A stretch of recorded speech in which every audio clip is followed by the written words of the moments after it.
Welcome back, you guys.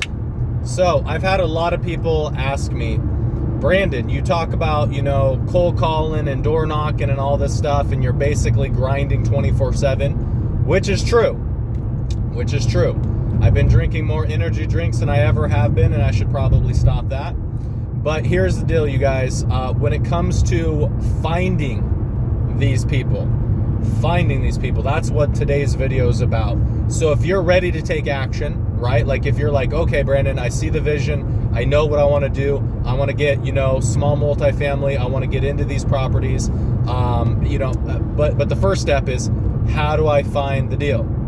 How do I get a hold of somebody, right? Like you can't, you can go on market, talk to brokers, there is some deals out there, but I'm going to be honest with you guys. The best deal is the one that's negotiated, right?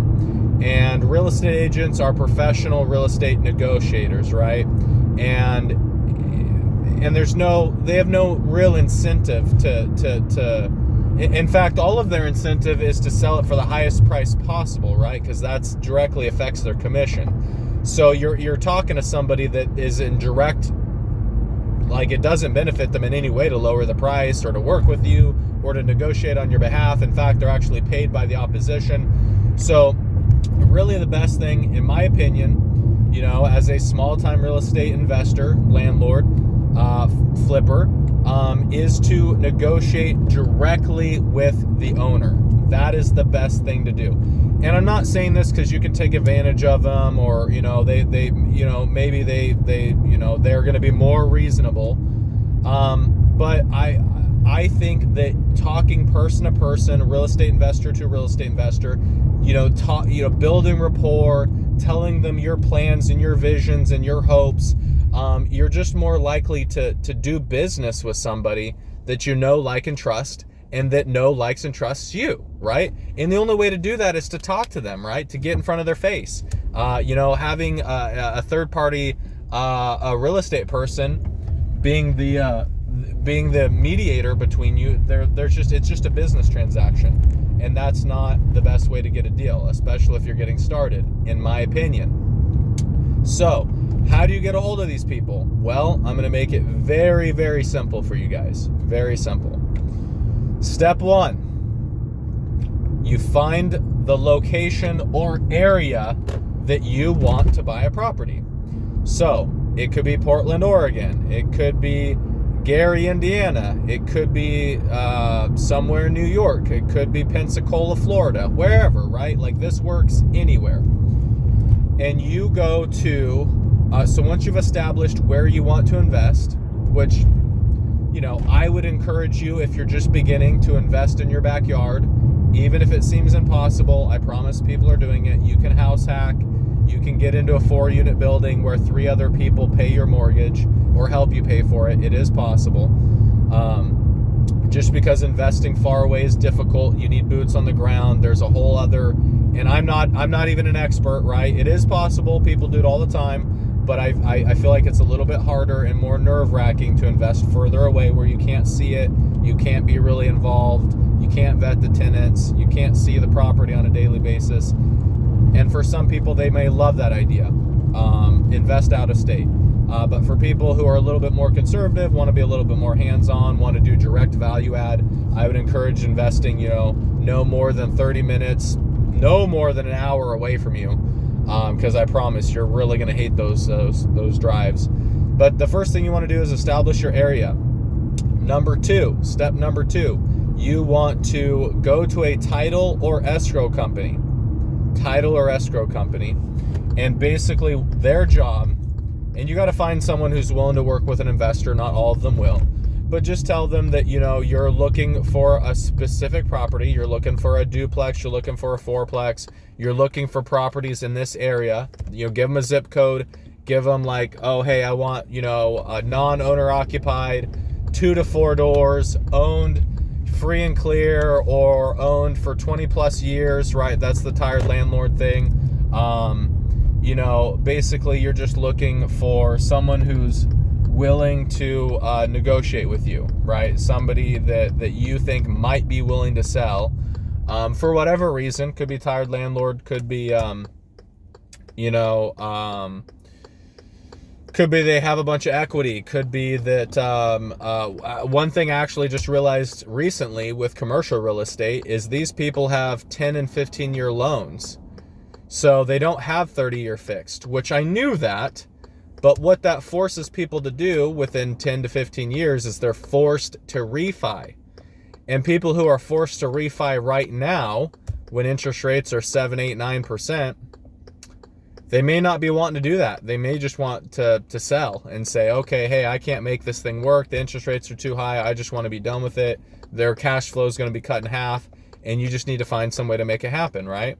So that's one idea there, right? If you're reaching out for 5+ units.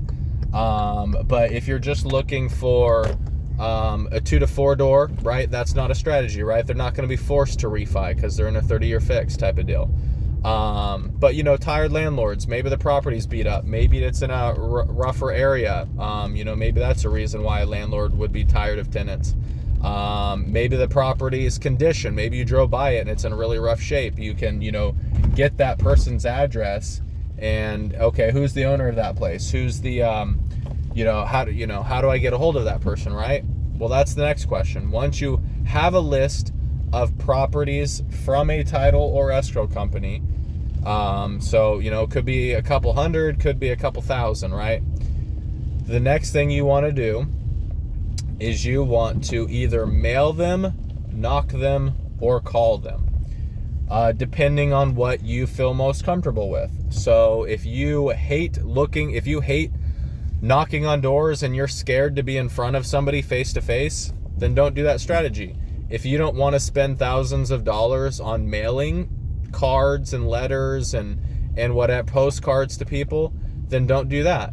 If you're deathly afraid of talking to people, strangers over the phone, and you don't feel comfortable, having a conversation with somebody, then maybe send the letters, right? But that's the only way to do it, right? You got to go to their personal residence, knock on their door. You got to call them, or you got to mail them, or buy from a wholesaler, right? It just depends what you want to do. But if you're buying from a wholesaler, you're not getting the best price, right? Because they're marking it up.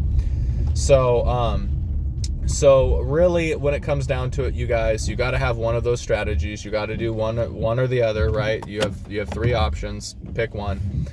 And then how do you go about doing that? Well, if you want to mail, I would suggest doing handwritten letters. It'll take forever. You can pay somebody to do it. There is a whole strategy behind that I won't get into right now. But you want to make your card or your postcard or your letter look different than every other piece of mail they're getting, right? If you're just getting a blank piece of mail here like this, right? If you're just sending these out, I opened it because it was a new business credit card that I got a line of credit for, $38,000. If you want to know how to do that, comment down below. But yes, I did get some new business credit cards. It's always good to have capital. Side note, but yeah, you could use that money to pay for these mailers, postcards, whatever. But I'll talk more about that. But when you get your list from the title or escrow company, it will have the mailing address or physical address of the owner. So if you want to go door knock them or postcard, that's how you do that. If you want to save money, which is a lot of our problems, right? When you first get started, you want to save money. This is the cheapest way to do it, which is you already have a phone, you're already paying for service, call these people. Now the way to do that, you can take each address, not the property address, but the physical address, right? The owner's address, and you can do something called skip trace it. Skip tracing is where an entity has access to a bunch of hundreds of different data points, which can be, utility, public records, utility bills, phone bills, whatever, right? And they'll actually pull all that data together for you and give you a list of phone numbers. You can pay for it through batchskiptracing.com, batchskiptracing.com, all one word. No affiliation, right? That's who I've used. If you want, I could probably get you guys an affiliate link if you want one. So you can go directly to them. That will cost you money. It will cost you money, but it'll cost you less than the gas, and it'll cost you less than the postcards, right? So this is the cheapest way to do it. If you don't have two nickels to rub together, then the free way to do it is to go to Fast People Search. FastPeopleSearch.com.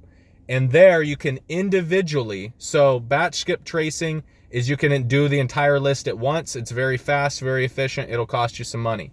If you don't have any money, you can do it one by one individually with Fast People Search. Either way, the data is fairly accurate. I'd say about maybe 50 to 75% accurate. And that's going to be your best way to cold call these people. And you just come up with a script. Hey, my name is Josh. I don't mean to bother you too much. I was calling about your multifamily property on XY 5th Street. Would you be open to selling? Would you be open to a fair and reasonable offer? Hey, I'm a newer investor trying to get started. I'm pre-qualified. Would you be willing to sell? Anything like that, right? And a lot of people are going to say no. A lot of people are going to say $1 million. But you will get a couple people that are willing to be reasonable. Just like my phone call today. I have a duplex in Longview, Washington. The guy wants $350,000. I think that's somewhat reasonable. Will it be a good enough deal for me to buy it or to wholesale it? I don't know yet. I got to do a little more due diligence, right? His rents are low, but he said everything's remodeled and looking really nice.